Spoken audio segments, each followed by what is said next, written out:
也是在地新闻，后来乡亲啊，你投资理财敢会买股票呢？根据着财政部的统计，台湾人股利所得男性比女性较悬1.72倍，当中各以60岁以上的男性，每一个人平均股利238000块上悬。啊，较特别的是，也未趁钱的19岁以下的男性甲女性，每一年嘛拢有62000甲40100的股利所得。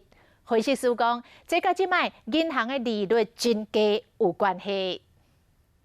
股市起起落落，不过会晓投资的人，佫真正袂少。财政部统计，2017年综合所得税股利所得高达6970亿，占总体税收的11.7%。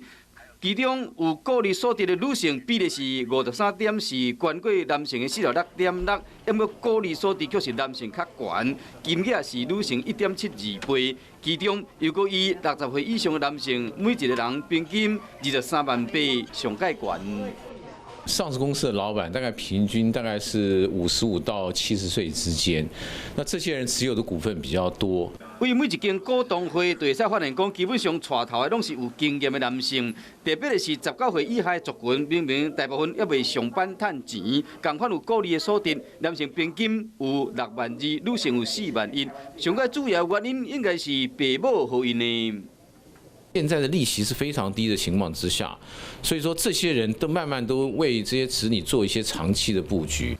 分析师嘛认为讲，想要投资赚钱，插底线以外，会使锁定较稳定的股票，长期做投资，领瓜囝，这嘛是一种欠钱的方式。在低利率的时代，才袂好钱愈欠愈薄。